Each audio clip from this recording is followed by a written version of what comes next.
며칠 전에 저에게 갑자기 카톡이 한 통이 왔습니다. 외국에 나가 있던 선교사님이 긴급 기도라고 이렇게 하면서 긴급 기도 좀 함께 기도해 주십시오. 지금 큰일 났습니다. 이런 게 왔어요. 그래서 제가 그걸 보고 즉시 같이 기도를 했습니다. 하나님, 이런 일이 있는데 이렇게 이 일로 인해서 복음이 전파되지 않는다고 합니다. 그래서 큰일 났습니다. 우리나라하고 달라서 그곳은 이슬람 지역이었기 때문에 뭔가 교회 안에 문제가 생기면 그것이 동네 전체 퍼지게 되고, 전체 퍼지게 되면 교회 다니는 사람들이 불리한 위치에 처하게 돼요. 그래서 상당히 고통스러운, 지난번에 저희 교회에 와서 설교하셨던 부활주일 날 그분이에요. 내가 누구라고는 얘기할 수가 없습니다. 그래서 그 사모님이 저에게 빨리 좀 기도 좀 해주십시오. 그래서 제가 신경을 쓰면서 하나님의 놀라운 은혜로 그곳에 문제가 생겼는데 지금 이게 당장 이게 뭐 이틀, 3일, 뭐 일주일이 있으면 해결될 문제가 아니라 지금 당장 해결돼야 됩니다. 복음이 증거되다가 퍼져나가다가 중단돼 버렸습니다. 그런 지역을 가보게 되면 교회가 뭐 우리나라처럼 한 동에 뭐 한 1km, 2km 안에 5개, 6개, 또 심지어는 어느 곳은 10개 이렇게 있는 게 아니고 한 지역에 교회가 있으면 그 다음 교회 지역은 200km, 지금 여기로 따지면 대전 정도 가야지 그 다음 교회가 있는 거예요. 전초기지죠. 그 교회가 잘 돼야지 거기서 좀 형제교회들이 생기고 자녀교회들이 생겨서 뭐 50km, 30km 이런 지역에 교회가 하나씩 설 수 있어요. 그런데 그 모교회가 지금 어려움에 처하게 됐던 거예요. 문제가 생겼어요. 저희 교회에서 설교하고 이틀 있다가 들어가서 보니까 거기서 문제가 생겨서 목사님 빨리 기도해 주세요. 그래서 제가 저희 아내하고 이야기를 하고 여보 빨리 기도합시다. 하나님 그 일을 해결해 주십시오. 그 모교회가, 어머니 교회가 문제가 생기면 전혀 복음이 그 지역 200km, 300km 안에 있는 교회에 단 한 교회도 생기지가 않습니다. 눈물로 제가 하나님께 식시 무릎 꿇고 기도를 했어요. 그거 보자마자 제 사무실에 와서 하나님께서 해결해 주셔야 됩니다. 아멘. 이틀 있다가 연락이 왔어요. 다시 목사님 너무나 다행히 그 일이 멈추었습니다. 할렐루야. 멈췄어요. 워낙 급하니까. 부활을 경험한 사람들, 부활이 무언가를 하여튼 옛날이라도 10년 전이라도 20년 전이라도 30년 전이라도 무언가 알았고 내 마음속에 그 예수 그리스도의 부활이 나에게도 일어나겠구나, 나에게도 함께 하는구나. 할렐루야. 저녁마다 저희 교회에서 9시에 기도회를 합니다. 그렇게 긴급하게 외국에 있는 선교사님들이 제가 기도하는 줄 알고 이렇게 문자를 보내요. 목사님 긴급 기도입니다. 꼭 좀 부탁드립니다. 우리 교회는 전혀 부탁을 안 해서 너무나 감사합니다. 아멘. 그래도 제가 다 긴급하게 기도합니다. 할렐루야. 우리 성도들 이름 한 가정, 그래서 전화를 안 하시는 것 같아요. 그래서 문자가 없는 것 같아요. 우리나라 분들은 예수님의 능력보다, 예수님의 치료보다, 물론 병원을 가야죠. 뭐 그거 다 하지 말라는 거. 저도 역시 병원 갑니다. 근데 우리의 마음속에 무슨 문제가 생기면 내가 먼저 하나님 앞에 무릎 꿇고 기도해야 되겠다. 돈의 문제, 건강의 문제, 관계의 문제, 또 상상할 수 없는 여러 가지 혼란의 문제, 이런 것들이 왔을 때 야, 내가 그래도 그리스도인인데 하나님한테 먼저 좀 문제를 해결해 봐야지. 하나님, 제가 알지 못하는 방식으로, 제가 알지 못했던, 경험하지 못했던 새로운 방법으로 나의 문제를 해결해 주시옵소서. 할렐루야.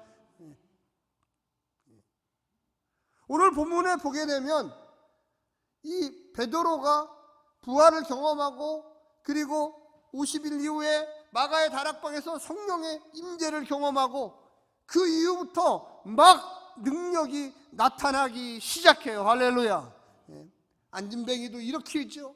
근데 그거는 예루살렘에서만 가능했던 일이에요. 그런데 이방 지역에 가서 복음을 전하기 시작합니다. 할렐루야. 이 짧은 기간 동안 무슨 일인지는 모르는데, 물론 여기 중심에 보면 베드로를 통하여 복음이 증거되는 기적이 나가는 이야기가 나와요. 그런데 그것만 있었던 건 아니에요. 여기 다 기록할 수가 없기 때문에 365 동서남북을 통하여 많은 속도로 막 여기저기 제자 그룹들이 생기고 교회가 생기고, 할렐루야. 하나님 성도 여러분, 하나님의 부흥은요 순식간에 일어나요. 무슨 20년 30년 일어나는 게 아니라 성령에 충만한 사람들이 모이는 곳마다, 할렐루야, 전혀 생각하지 못했던, 전혀 그런 일이 과연 일어날까? 아니, 예수님 한 분이 부활하여 승천했는데 왜 그렇게 난리가 난 걸까? 왜 그렇게 빠른 속도로 동서남북 이곳 저곳에서 막 제자 그룹들이 일어나기 시작했던 걸까? 이게 시간이 별로 안 됐어요. 이 9장까지 오는데 20년 걸린 게 아닙니다. 단 몇 달이에요. 단 몇 달. 그런데 벌써 이 루따라는 지역에, 요빠라는 지역에, 물론 예루살렘은 가깝지만 이방 지역이에요. 거기 이방 지역. 한참 위로 올라가요. 아니, 벌써 무언가 생기기 시작했다는 거예요. 그래서 베드로가 갔습니다. 루따라는 지역에 가니까 애니아라는 병든 여인이 있었는데 그곳에서 열심히 기도하고 능력을 베풀고 설교를 하고 복음을 전파하고 하니까 예루살렘에서 무려 한 번 베드로가 설교하는데 3,000명이 회개하고 돌아왔다는 거예요. 할렐루야. 그래서 힘을 얻어서 야, 바깥으로도 좀 가보자. 빌립도 이방인 사람에게 복음을 전하기 시작했어요. 여기저기서 막 복음이, 능력이 나타납니다. 오늘 우리 행복한 교회 성도들이 어떻게 생각하실지 모르지만, 목사님, 저는 젊었을 때 30년 전에 그랬어요. 제가 막 불 받아서 너무 뜨거웠어요. 그때 전도도 열심히 했어요. 아니요, 지금도 할 수 있습니다. 아멘. 우리의 마음속에 자꾸만 핑계거리를 양산해요. 우리의 마음속에 나는 건강이 안 좋은데, 나이가 먹었는데 무언가 기도할 거리를 자꾸만 스스로 소멸해버려요. 제가 기도할 거리를 찾기 시작하니까 얼마나 기도할 거리가 많은지 몰라요. 내가 그분을 위해서 기도해야 되는데, 그분의 자녀들을 위해서 기도해야 되는데 내가 이름을 모르네. 가만히 내가 메모해놨다가 전화를 해서 제가 기도하려고 그러는데 이름 좀 알려주세요. 그분이 깜짝 놀라요. 아니, 목사님, 제가 행복한 교회 다니는 것도 아닌데 저까지 신경 써서 이렇게 기도를 해주시다니요. 아니, 생각이 났어요. 저한테 이 선교 편지 보내시는 분들 중에는, 우리 교회에 보내시는 분들 중에는 저 한 번도 안 만나신 분 많아요. 인터넷에서 만난 거예요. 페북에서 만난 거예요. 근데 제가 기도해 드릴 테니까 선교 편지 보내세요. 열심히 써보네요. 열심히. 그래서 꼭 읽어보고 꼭 기도하고, 우리 주부에 내서 기도하고. 제가 그분을 만났습니까? 그분을 압니까? 거기를 가봤습니까? 아니에요. 우리가 너무나 당연히 부활의 사람들이기 때문에 해야 할 일입니다. 할렐루야. 당연히 해야 할 일이에요. 우리는 자꾸만 무언가를 밖으로 내보내요. 그런데 여기에 오늘 보면 요빠라고 하는 곳에, 여러분 잘 보세요. 요빠라는 곳에 유명한 여제자가 있는데 딱 한 번 나와요. 이름이 여제자. 그래서 헬라어로는 답이다. 죄송합니다. 아람어로는 답이다. 헬라어로는 도르가. 그래서 같은 이름인데 부르는 방법이 좀 다른 거예요. 이 여제자라고 하는 그 타이틀 딱 한 번 나. 여제자. 답이다. 도르가. 그러니까 상당히 영향력 있는 사람이에요. 상당히 무언가 칭찬을 받는 사람이에요. 선행과 구제가 심이 많다고. 그 평생에 하나님을 위해서, 복음을 위해서, 예수 그리스도의 능력을 위하여 그 짧은 시간밖에 되지 않았는데 벌써 내가 부활을 경험했고 부활의 삶을 살고 예수 그리스도의 제자로서 살겠노라고 결심한 사람입니다. 할렐루야. 그래서 그를 여제자라고 불렀어요. 베드로도 그 옆 동네에서 열심히 복음을 전하면서 애니아라는 사람을 치료하고 고치고 있었어요. 그런데 놀라운 거는 이 여인이 갑자기 죽어버렸어요. 아마도 여기는 나오지 않지만 너무 과로했던 것이 아닌가. 너무 열심으로 선행과 구제와 복음 전파하는 일에 열정을 내다가 갑자기 그냥 죽어버린 거예요. 그러니까 사람들이 깜짝 놀랐어요. 지도자, 여제자, 지도자거든요. 지도자를 잃어버린 거예요. 아이고, 이걸 어떻게 하느냐.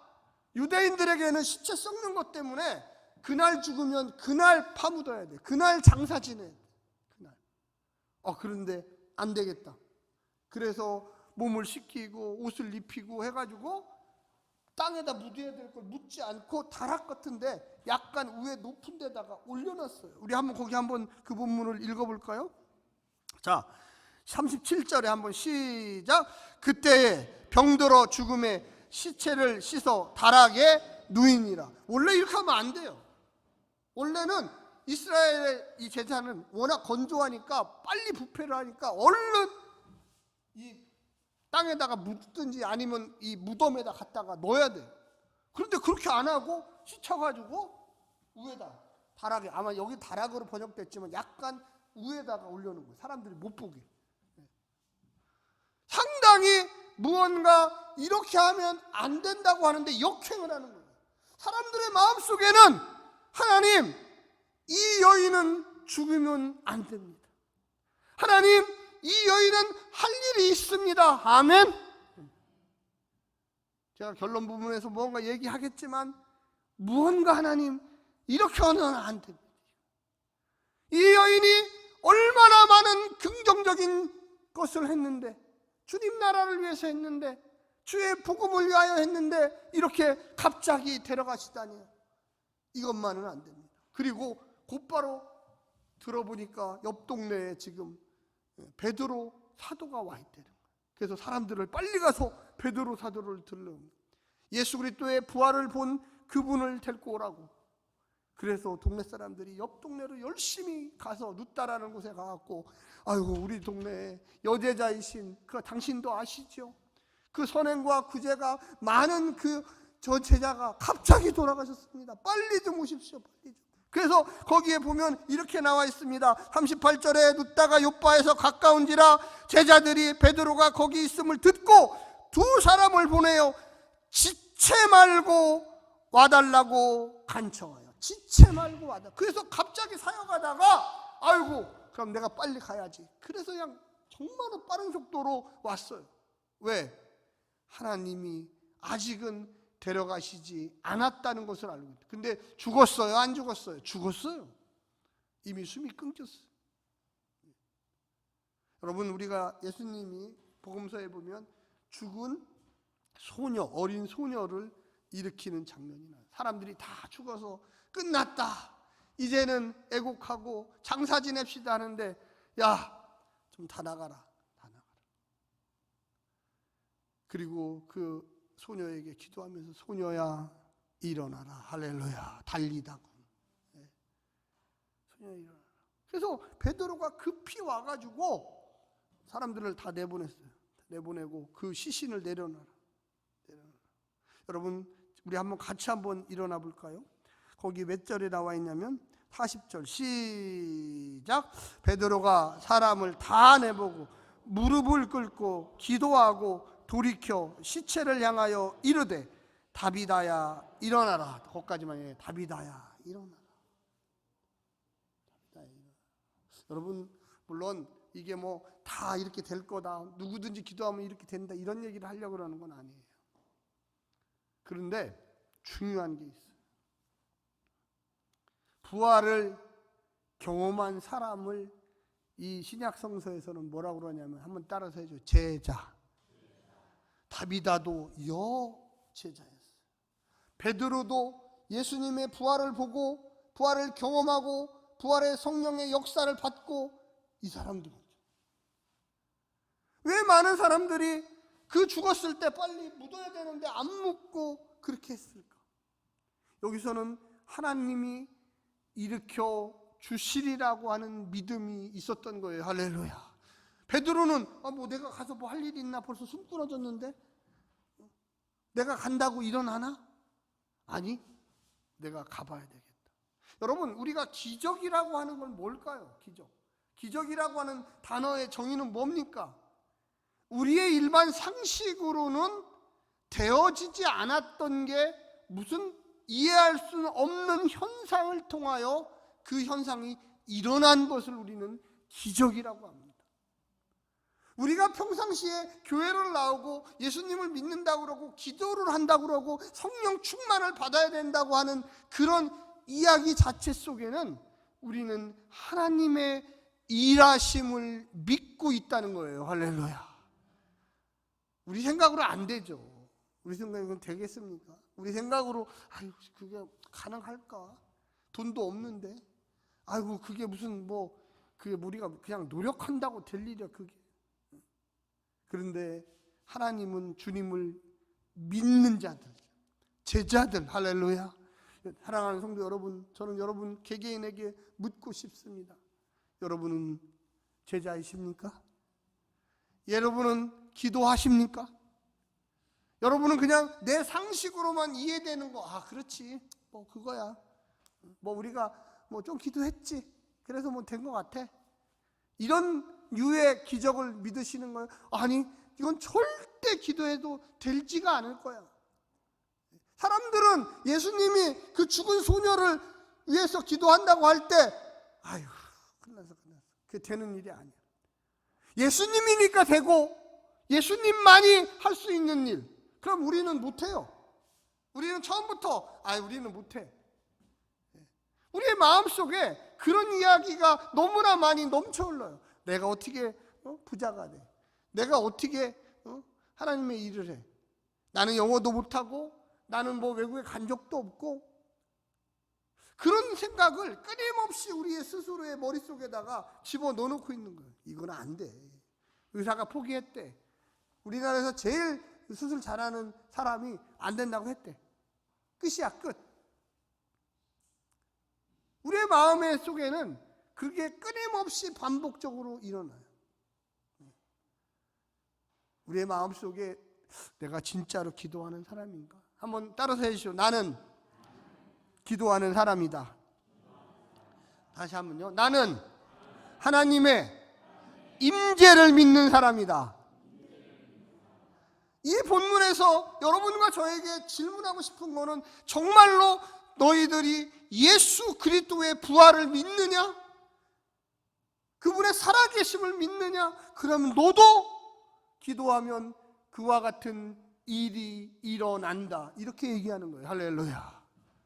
근데 우리의 마음속에는 그건 예수님이니까 가능하지, 나 같은 사람, 나같이 믿음 없는 사람이 기도한다고 뭔 이러죠? 여러분, 기도하는 사람들은요, 혈색이 바뀌어요. 말이 바뀌어요. 뭔가 내가 얘기할 때 그냥 얘기하지 않아요. 하나님, 그렇게 될 줄로 믿습니다. 아멘. 저는 목회를 하면서, 또 목회 이전에 어릴 때부터 예수 믿으면서 정말로 그런 여러 번의 그런 경험들을 했어요. 도저히 일어날 수 없는 상황, 도저히 그게 누구의 상식으로도 일어날 수 없는 상황인데, 제가 한번 기도 한번 해보자. 그냥 나이도 어리지만 하나님이 그렇게 하시겠지.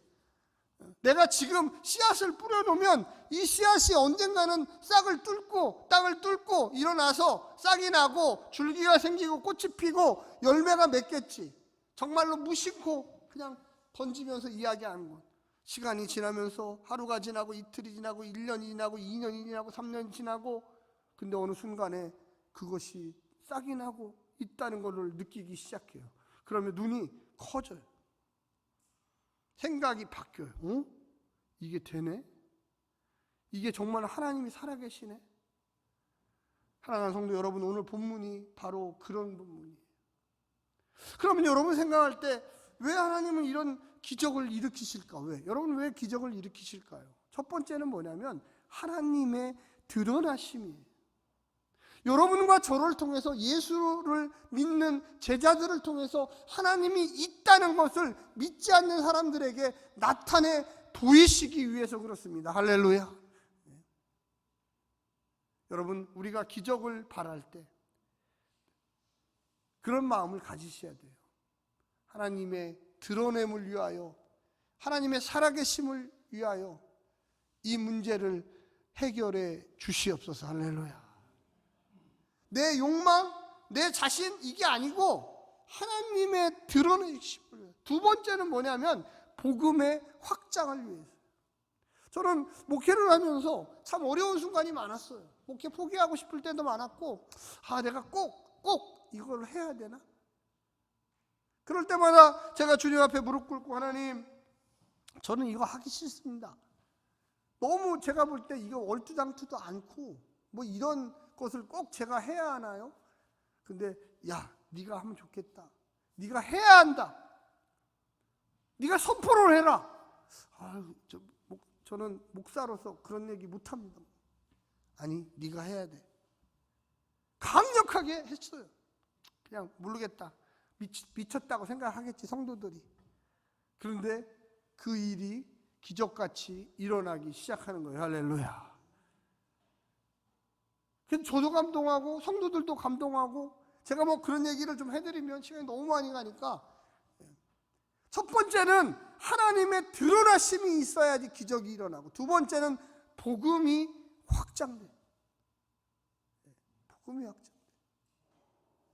그래야지만 하나님의 기적의 요건이 형성됩니다. 오늘 설교의 제목이 뭐냐면, 선행과 구제하는 일이 심히 많더니 누가? 도르가가. 하나님은 도르가를 죽였어요. 그런데 그 옆에 있던 사람들이 다 같이, 하나님, 이 여인이 해놓은 일이 많습니다. 베드로가 오자마자 베드로에게 울면서, 베드로 사도여, 이 여제자 도르가가 얼마나 선한 일을 많이 했는지, 속옷과 겉옷, 그가 만든 이 과부들을 위해서 만든 거거든요. 노인들을 위해서 만든 거예요. 이렇게 많은 선한 일을 했습니다.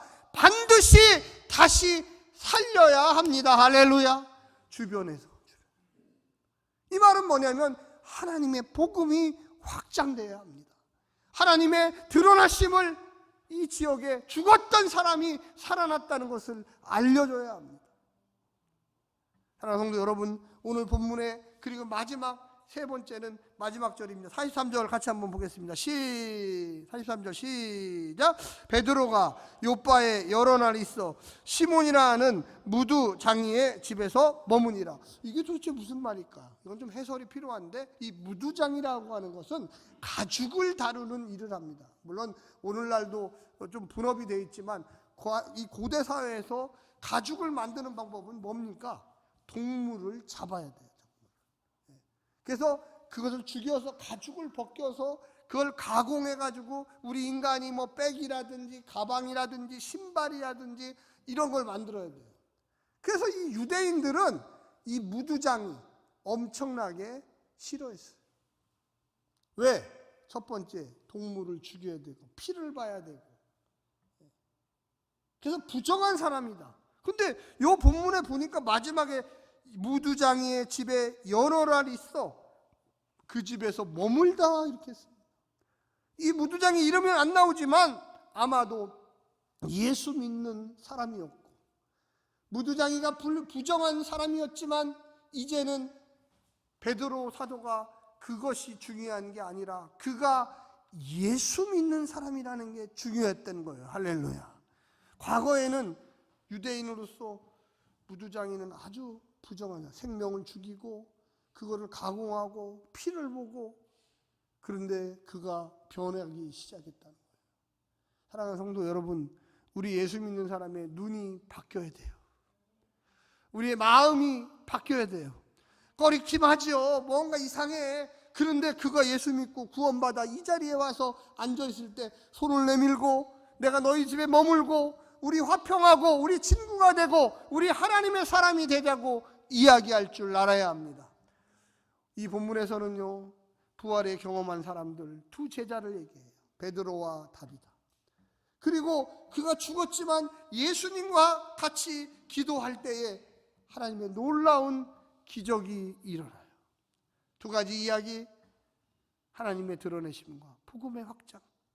사랑하는 성도 여러분, 여러분도 기적의 주인공이 되시기를 간절히 부탁드립니다. 여러분들도요, 꼭 기억하세요. 하나님의 드러나심, 복음의 확장. 그래서 선행과 구제를 많이 하는 사람일수록 그런 일에 적합한 겁니다. 그런 일을 일으킬 수 있는 겁니다. 그 안에 반드시 기도가 있다는 것을 명심하시기를 간절히 부탁드립니다. 선입견으로 사람을 대하지 마시고 그 사람이 정말로 믿음의 사람, 예수 믿는 사람, 하나님을 위하여 살아가는 사람이라면 언제든지 손을 내밀어 우리 함께 하나님 나라의 일을 같이 합시다. 용기를 내시기를 간절히 부탁드립니다. 세상의 편견에 맞서야 합니다. 우리 예수 믿는 사람은 예수 믿는 사람들의 능력이 있다는 것을 보여주어야만 하겠습니다. 기도하겠습니다.